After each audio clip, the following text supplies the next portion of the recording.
Bapak, Ibu, Saudara-saudara sekalian, kita berjumpa kembali dalam channel Katekesi Umat. Kita memasuki episode yang ke-9. Masih dalam 3 penopang dan dasar kebenaran iman Katolik, yaitu kitab suci, tradisi suci, dan magisterium. Marilah kita awali dulu dengan membuat tanda kemenangan Kristus. Dalam nama Bapa dan Putra dan Roh Kudus. Amin.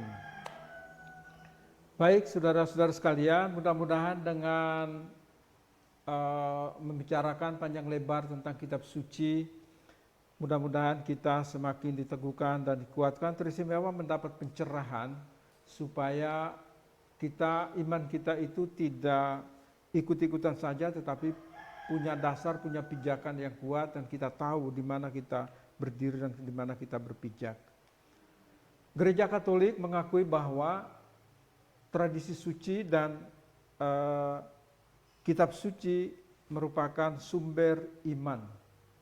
Sumber iman umat Katolik itu ada pada tradisi suci dan kitab suci.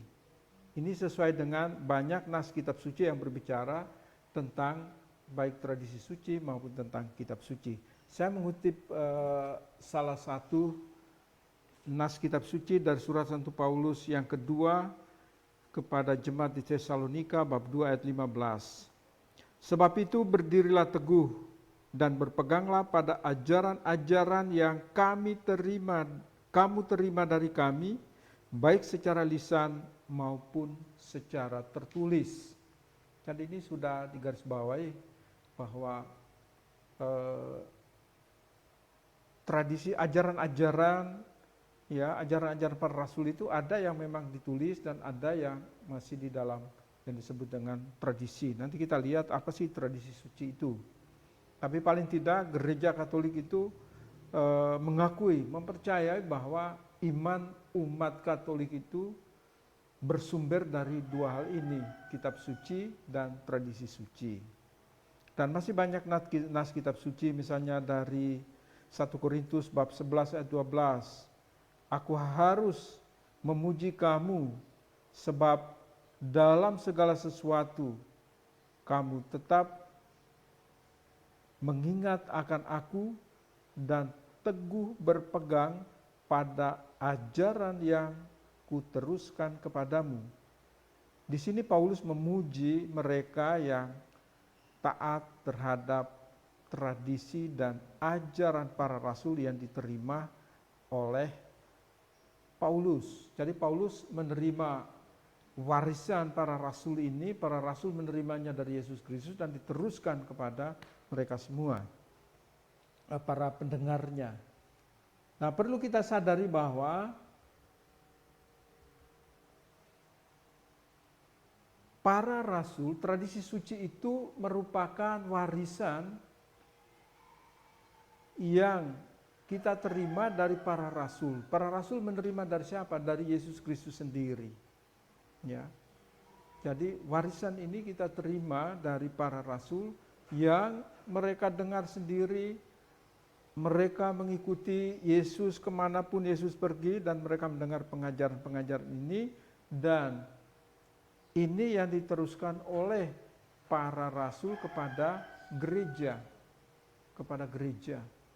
Nah, ajaran-ajaran para rasul ini ada yang dibukukan, artinya dimasukkan di kanon kitab suci ini, tetapi ada juga yang tidak.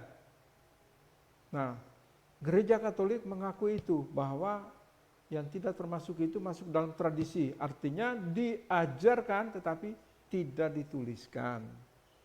Berbeda dengan misalnya teman-teman kita Protestan itu, mereka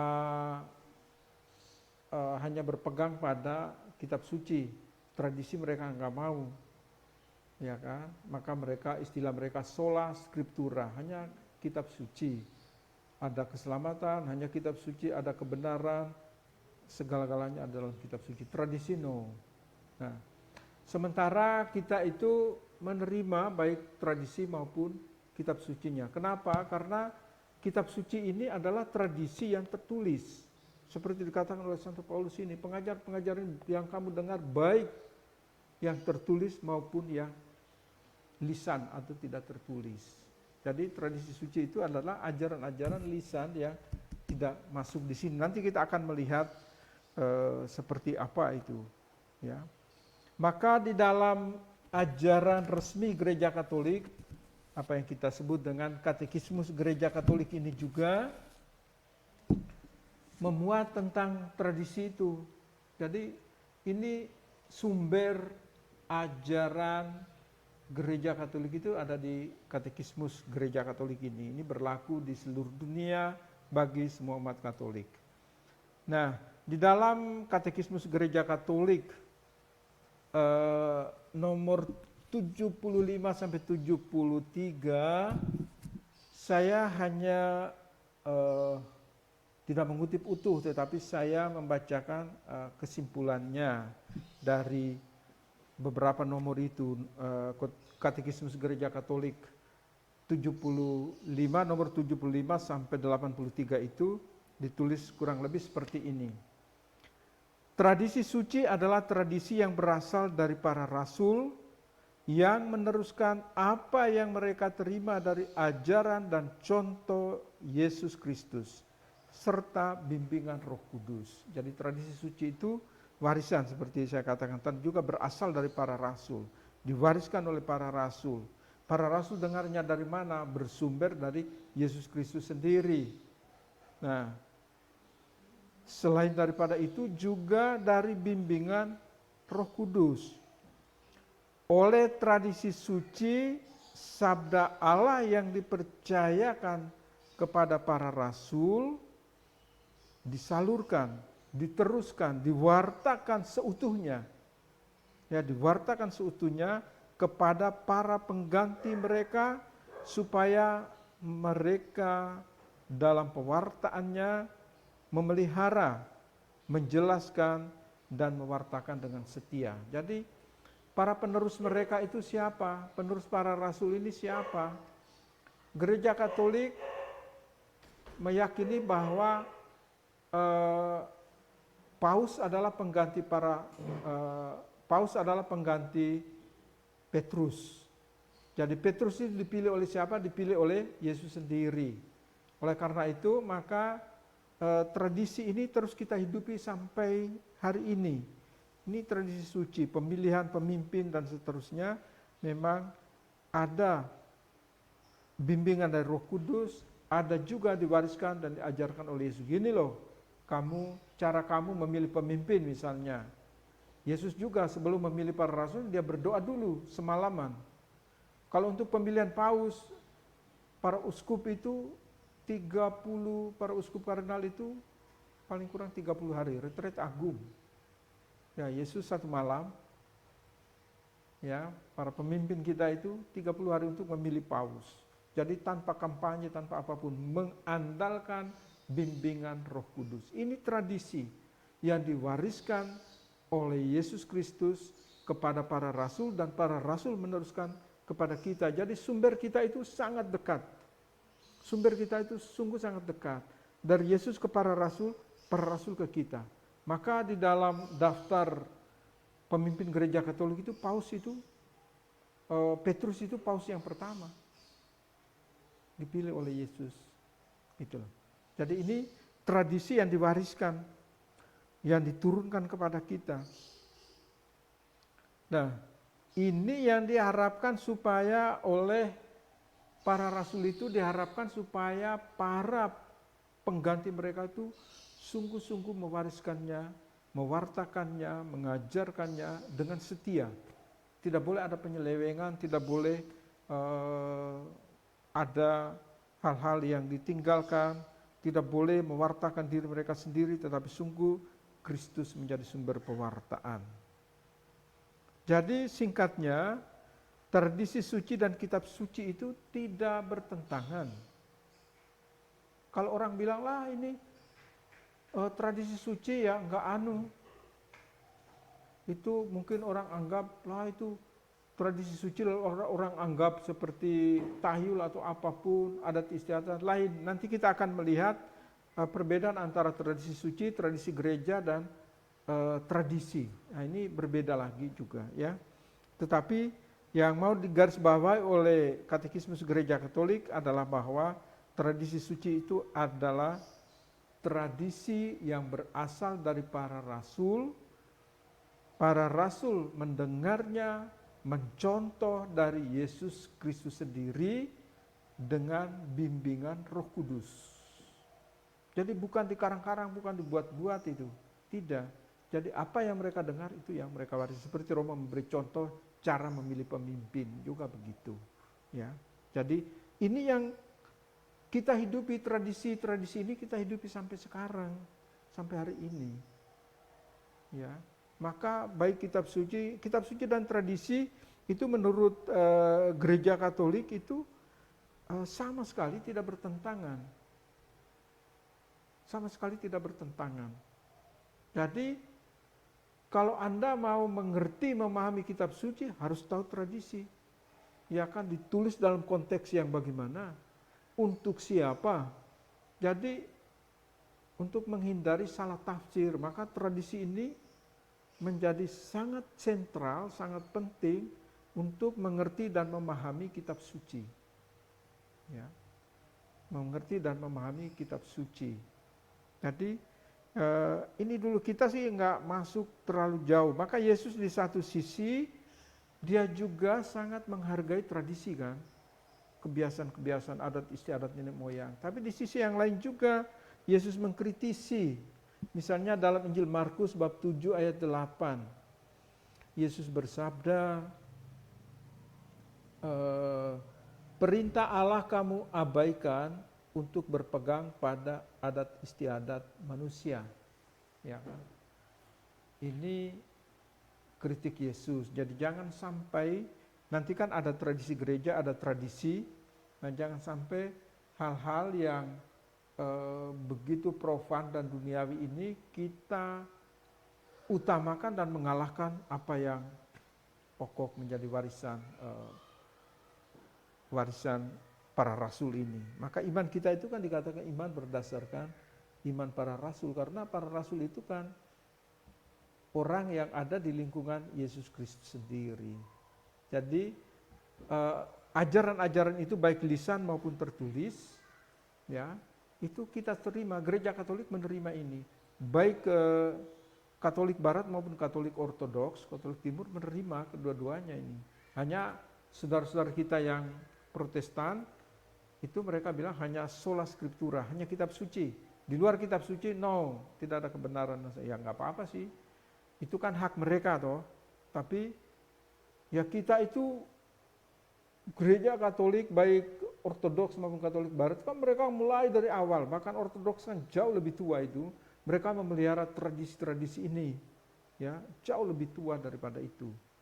Sementara gereja-gereja Protestan ini saya kadang-kadang pikir ini gereja modern lah, ya wajar lah kalau mereka lebih berpikir modern, melupakan apa yang kuno dan sebagainya. Tapi ya sebaiknya sih mereka juga tahu. Tapi banyak teman-teman Protestan juga mereka belajar betul-betul bahasa-bahasa kuno supaya mengerti loh tradisi-tradisi itu. Dan mereka kadang-kadang juga menyadari bahwa Katolik itu saudara tua kita. Karena Katoliklah kita punya bentuk kitab suci ini. Siapa ini yang menyusun ini? Dengan segala kelebihan dan kekurangan yang ada pada gereja Katolik maupun Ortodoks, bapak-bapak gereja kita inilah yang menyusun ini. Orang modern kan terima enak-enak terus kritik sana sini ya tuh.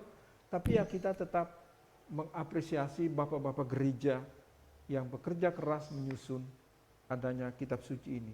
Ada yang dimasukkan, ada juga yang dihidupi di dalam kehidupan menggereja itu ya. Itu yang disebut dengan tradisi suci. Saya beri contoh, ada 5 contoh tradisi suci. Yang pertama, doktrin-doktrin. Ya, doktrin-doktrin yang diajarkan gereja Katolik melalui konsili-konsili. Jadi dalam gereja Katolik itu ada konsili, sidang para uskup untuk membahas apa? Doktrin-doktrin iman. Misalnya tentang Tritunggal, tentang Yesus punya martabat itu manusia dan ilahi. Ini dibicarakan di dalam konsili dan orang sudah memutuskan itu. Atau doktrin yang lain lagi tentang Maria, Bunda Maria misalnya. Ya, ini ajaran-ajaran ya yang diajarkan oleh doktrin-doktrin yang diajarkan oleh Gereja Katolik melalui konsili suci.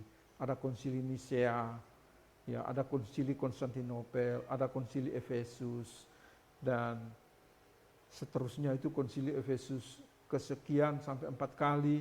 Kemudian yang paling akhir, konsili paling akhir itu konsili Vatikan yang kedua. Disebut paling akhir karena ini paling baru, tahun 1962 sampai 1965. Jadi namanya konsili itu bukan 1-2 hari, bukan 1 minggu, bukan 1 bulan, bertahun-tahun. Kenapa? Karena ini merumuskan tentang iman. Ya, supaya apa? Supaya ada keseimbangan. Oh, ini tradisi ini baik, memang tradisi para rasul kan untuk memilah itu loh. Ini tradisi para rasul atau bukan, itu loh. Nah, kalau namanya doktrin itu kan nggak bisa diganggu gugat itu. Orang boleh omong apa saja silakan, tapi doktrin itu tidak boleh. Ini hidup mati kita. Sudah diputuskan oleh para bapak gereja lewat konsili-konsili, tidak bisa diganggu gugat. Misalnya Tritunggal. Kalau Anda bilang, nggak bisa. Yesus itu cuma satu aja, tapi dia jadi Allah, dia jadi, nggak bisa itu. Itu lewat konsili loh. Jadi kita orang modern ini kadang seenaknya saja kita mau omong. Contoh tradisi suci yang kedua adalah doktrin atau ajaran yang diajarkan oleh Bapak Paus selaku penerus takhta Rasul Petrus dan yang diajarkan oleh para uskup dalam kesatuan dengan Bapak Paus. Jadi Paus juga punya primat, ya. Dia juga punya kuasa itu. Diberikan oleh siapa? Kuasa itu diberikan di pinggir Danau Galilea. Yesus memberikan kuasa itu kepada Petrus. Siapakah menurut kamu, siapakah aku ini?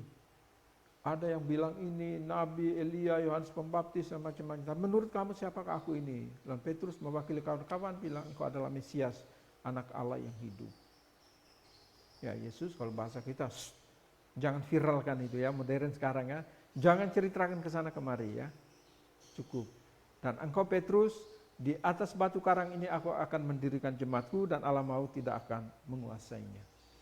Itulah primat kepemimpinan Petrus itu ditentukan oleh Yesus.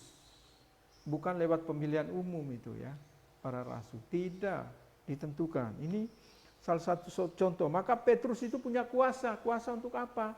Untuk melepaskan dan mengikat. Yesus katakan, apa yang engkau lepas di dunia ini akan terlepas di surga, dan apa yang engkau ikat di dunia ini akan terikat di surga. Ya, ini kuasa yang diberikan. Demikian juga turunannya sampai ke para paus, para uskup juga sama. Meneruskan tugas para rasul ini. Contoh tradisi suci yang ketiga, tulisan pengajaran para bapak gereja dan para orang kudus, santo santa, yang sesuai dengan pengajaran magisterium. Jadi para bapak gereja seperti saya katakan tadi ya, banyak sekali bapak gereja yang punya jasa besar. Misalnya Justinus Martir, dia yang pertama kali menggunakan kata perjanjian baru untuk merekam memorinya dengan para rasul. Atau Tertullianus yang memulai menggunakan istilah Tritunggal ya untuk merangkum ya kejamakan di dalam Allah itu. Ya, Allah itu Allah yang jamak. Maka dia merangkum, udah kalau gitu pakai Tritunggal, meskipun ada yang loh tidak alkitabiah. Kan gitu. Ya memang secara eksplisit tidak tertulis Tritunggal, tetapi bahwa secara secara alkitabiah ya masuk. Ya kan? Misalnya Yesus bilang, pergilah ke seluruh dunia, jadikanlah semua bangsa muridku, baptislah mereka dalam nama Bapa dan Anak dan Roh Kudus. Bukankah Tritunggal? Itu loh. Tapi orang mau kata itu harus masuk supaya Alkitab bilang Anda seperti itu. Cara pikirnya seperti itu. Justru bapak-bapak gereja ini mereka tuh melihat atau pada kitab Kejadian waktu Allah menciptakan. Marilah kita jadikan. Marilah kita ciptakan manusia menurut gambar dan rupa kita. Ini juga jamak. Bagaimana untuk mengungkapkan jamak itu? Itulah sebabnya Tertullianus menggunakan kata Tritunggal itu. Ya, ini tradisi, ajaran-ajaran yang diwariskan ya kepada kita semua. Contoh yang keempat itu katekismus Gereja Katolik ini yang Romo berulang kali menunjukkan itu katekismus Gereja Katolik itu ajaran ini sudah merangkum semua, baik kitab suci maupun hasil-hasil konsili itu berbicara tentang iman, doktrin, ajaran-ajaran gereja itu semua ada di dalam katekismus Gereja Katolik. Yang kelima, yang terakhir itu liturgi dan sakramen. Ya, ini mengenai liturgi-liturgi, sakramen-sakramen kita kan bisa lihat dari ini juga semua kan keputusan dari konsili suci itu ya, kita sebut konsili suci ya. Jadi konsili-konsili itu ada yang diadakan itu kalangan gereja Katolik. Ada yang bersama-sama dengan gereja Ortodoks, ada bersama-sama juga dengan gereja-gereja Protestan untuk melahirkan konsili-konsili ekumenis. Ya, untuk apa? Untuk membicarakan tentang doktrin-doktrin iman yang kita imani ini loh, supaya oke lah kita boleh berbeda gereja, tapi janganlah terlalu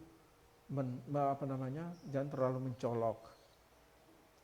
Berikut, Romo melihat sedikit, kita lihat sebentar, sejenak saja, mungkin secara singkat tentang tadi kan tradisi suci.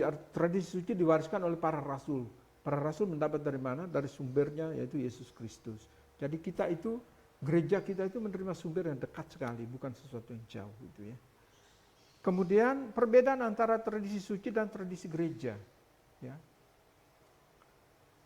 tradisi suci dan tradisi gereja. Ini bukan sesuatu yang tidak alkitabiah, sangat alkitabiah tentu saja.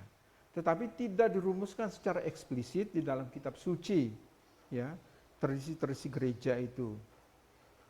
Kita percaya bahwa tradisi suci berasal dari para rasul yang mereka terima dari Yesus dan ini merupakan wahyu Allah karena ada peran Roh Kudus di sana. Yang berikut tradisi gereja, sedangkan tradisi gereja merupakan kebiasaan-kebiasaan gereja yang manusiawi. Karenanya tidaklah hakiki. Ya, tradisi gereja itu tidak hakiki, bukan doktrin. Maka sesuatu bisa dirubah itu ya. Maka bisa diganti dengan kebiasaan-kebiasaan lain yang sesuai dengan tuntutan zaman dan kebudayaan setempat. Misalnya, saya beri contoh, dalam tradisi gereja, saya tidak bawa rosario ya. Misalnya doa rosario ini tradisi gereja. Biji-biji rosario itu kan orang bisa pakai batu, bisa pakai apapun. Ini kan tidak hakiki. Bukan doktrin, maka orang bisa ganti biji-bijian dengan apapun boleh kan. Doa rosario juga begitu, ini bukan doktrin, tempatnya harus di sini atau situ. Tidak, orang bisa rosario di dalam bis, bisa rosario di kendaraan umum, di pesawat, dimanapun, atau di Gua Maria dan seterusnya. Ini tradisi-tradisi gereja. Ya, atau penggunaan alat-alat, misalnya lonceng yang waktu misa itu, ya. Itu kan dalam budaya tertentu orang ganti dengan gong misalnya. Seperti itu. Ini tradisi gereja, contoh dari tradisi-tradisi gereja. Jadi bukan tradisi suci. Nah, kalau tradisi gereja kan bisa dirubah. Lonceng bisa dirubah, diganti dengan gong misalnya. Itu contoh tradisi gereja. Tradisi gereja banyak. Nanti dalam episode berikut kita akan melihat tentang rosario itu. Nanti Romo Niko akan membahas tentang itu. Hanya satu hal yang tidak boleh, ya, misalnya ya selain penggunaan lonceng, kemudian penggunaan orgen misalnya dalam gereja kan, organ. Sekarang orang bisa gunakan keyboard, orang bisa gunakan mungkin gitar, seperti itu kan. Kenapa? Karena ini tradisi suci itu tidak hakiki, ini bukan doktrin, maka boleh diganti lain sesuai dengan zamannya, sesuai dengan situasi yang ada. Hanya satu hal yang tidak bisa dirubah, misalnya dia masuk di dalam tradisi gereja juga, gereja kita juga, tetapi ini doktrin, jadi tidak bisa dirubah. Misalnya roti atau hosti dan anggur di dalam misa. Ini bagian hakiki, ini bagian mendasar. Tidak boleh Anda gantinya dengan roti Roma atau Anda menggantinya dengan mendoan atau sesuatu yang lain. Tidak bisa mengganti anggur dengan susu murni atau apapun. Nggak bisa, karena ini doktrin. Ya, Ekaristi itu tidak sah kalau Anda tidak menggunakan materialnya yang benar. Ya, jadi jangan misalnya para Romo nggak usah berspekulasi. Jadi kalau ada yang melakukan itu biasanya dihukum oleh uskup. Kalau ada misalnya mengganti roti Roma kemudian dengan anggur kolesom misalnya, nggak boleh. Materia ya untuk sahnya sebuah perayaan Ekaristi adalah roti dan anggur murni. Anggur murni. Bukan anggur yang ada campuran macam-macam, tidak, anggur murni. Roti juga roti gandum, seperti itu. Ini perbedaan antara tradisi suci dan tradisi gereja. Singkatnya bahwa tradisi gereja itu sesuatu yang tidak hakiki, maka boleh diganti. Tradisi suci ini doktrin, sifatnya ajaran-ajaran sifatnya doktrin, maka tidak boleh, tidak tergantikan oleh apapun. Ya, tidak tergantikan oleh apapun. Sama juga misalnya pemilihan pemimpin gereja Katolik, ya kan? Pemilihan pemimpin gereja Katolik, entah paus, entah uskup, entah imam. Umat kan nggak pernah kampanye, Romo saya harus Romo Niko, kan tidak seperti itu. Ini kita selalu mengandalkan Roh Kudus, karena ini tradisi yang dibuat oleh Yesus sendiri. Tradisi yang dibuat oleh Yesus sendiri. Kalau kita lihat, boleh melihat kehidupan misalnya teman-teman kita dari gereja Protestan, kenapa mereka selalu pecah-pecah itu ya, entah bisa salah tafsir, bisa juga soal kepemimpinan, krisis kepemimpinan juga bisa. Tapi ya saya tidak sedang mencela atau menghina mereka, tetapi ada kemungkinan itu. Ya, kita tetap berdoa. Maka gereja Katolik setahun sekali itu kan ada punya pekan doa sedunia untuk persatuan umat Kristen, tanggal 18 sampai 25 Januari. Itu berdoa untuk pekan doa sedunia untuk persatuan umat Kristen. Kenapa? Karena kita perhatiin juga kenapa sih gereja itu terpecah belah seperti itu. Bapak, Ibu, saudara-saudara sekalian saya cintai dalam Tuhan, inilah beberapa hal, ini penting sekali pembahasan ini, tapi hanya ini ya di permukaan saya cuma memberi pencerahan supaya kita tahu, membedakan mana tradisi gereja, mana tradisi suci. Kemudian nanti ada lagi tradisi, ya.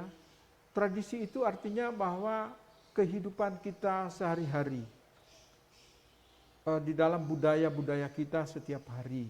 Ya, itu tradisi yang biasa kan.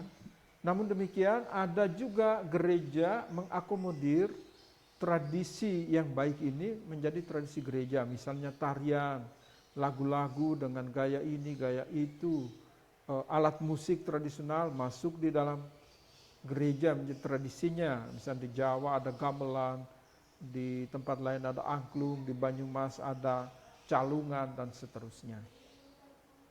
Oleh karena itu, saya pikir jelas, tanpa dijelaskan untuk kita tahu mana tradisi gereja, dan mana tradisi suci. Semoga pencerahan kali ini semakin membuka cakrawala kita, khususnya untuk penghayatan iman kita, supaya kita hari demi hari semakin percaya pada Yesus Kristus yang mewariskan segala sesuatu yang baik bagi kita para pengikutnya. Tuhan selalu memberkati, Bunda Maria selalu melindungi. Kita tutup dengan membuat tanda kemenangan Kristus. Dalam nama Bapa dan Putra dan Roh Kudus. Amin. Kita berjumpa kembali dalam episode yang akan datang. Terima kasih.